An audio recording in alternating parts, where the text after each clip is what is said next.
Mahir Trading Live.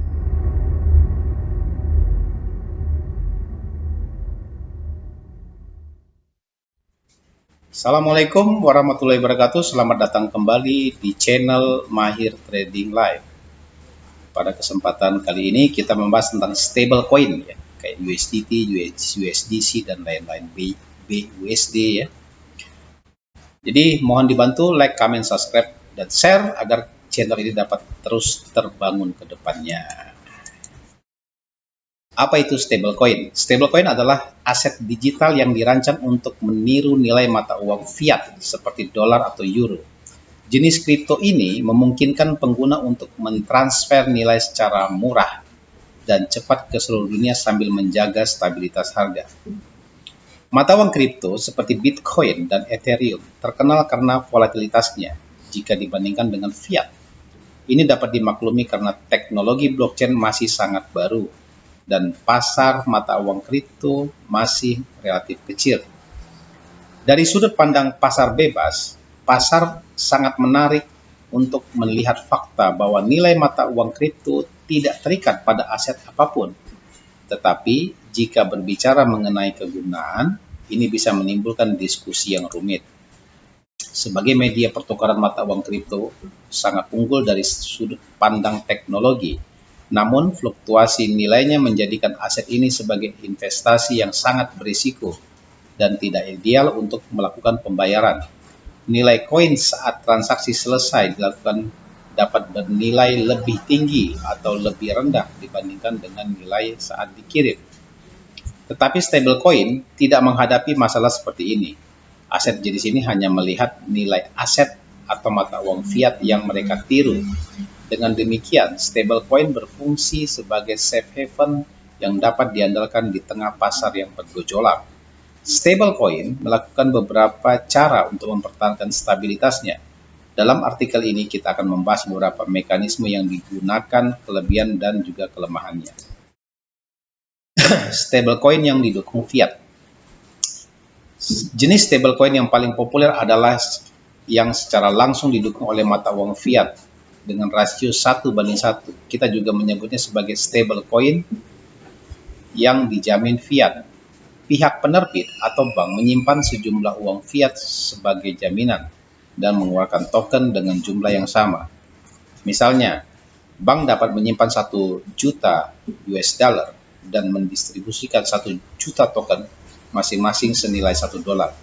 Pengguna dapat secara bebas memperdagangkannya, sama seperti token atau mata uang kripto lainnya. Setiap saat koin ini juga dapat dipertukarkan kembali ke US dollar dengan nilai yang setara. Di sini jelas, terdapat risiko counterparty yang sangat tinggi. Penerbit harus dipercaya. Tidak ada cara bagi pengguna untuk mengetahui dengan pasti apakah penerbit koin benar-benar menyimpan dana sebagai jaminan. Walaupun perusahaan penerbit dapat menunjukkan hasil audit untuk mencoba transparansi, tetapi sistem ini jauh lebih dari sifat trustless atau kecil kepercayaannya. Stablecoin yang didukung kripto. Stablecoin yang didukung kripto hampir sama saja stablecoin yang didukung fiat. Yang membedakannya adalah jaminan yang digunakan. Di sini jaminan yang digunakan adalah mata uang kripto. Dan karena kripto bersifat digital, maka penerbit unit ditangani oleh smart contract. Stablecoin yang didukung oleh kripto bersifat trust minimized. Tetapi perlu dicatat bahwa kebijakan moneter ditentukan oleh para voter atau pemilik suara sebagai bagian dari sistem tata kelolanya. Ini berarti bahwa tidak tergantung pada satu penerbit, melainkan pada semua peserta jaringan yang ada. Anda yakini akan selalu bertindak demi kepentingan untuk kebaikan bersama. Stablecoin yang didukung kripto. Untuk mendapatkan stablecoin semacam ini, pengguna mengunci mata uang kripto mereka ke dalam kontrak dan menerbitkan token. Kemudian untuk mendapatkan jaminan, mereka kembali dengan membayarkan stablecoin kembali ke kontrak yang sama berikut dengan bunganya. Mekanisme spesifik yang menentukan patokan harga. bervariasi berdasarkan para desain masing-masing sistem. Dapat dikatakan bahwa perpaduan game teori dan algoritma on-chain memberi insentif kepada para peserta untuk menjaga harga tetap stabil. Stablecoin algoritmik.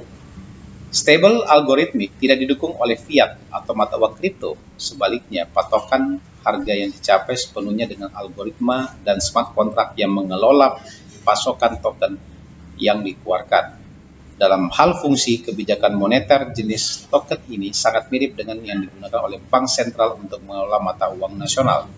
Pada dasarnya, sistem stablecoin algoritmik akan mengurangi pasokan token jika harga jatuh di bawah harga mata uang fiat yang diikutinya.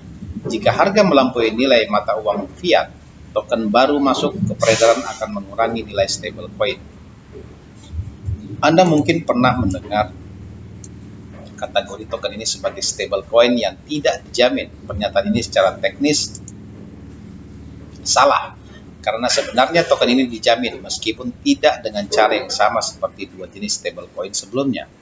Dalam peristiwa Black Swan, stablecoin algoritma dapat memiliki semacam pool atau wadah untuk menampung jaminan menangani pergerakan pasar yang sangat fluktuatif.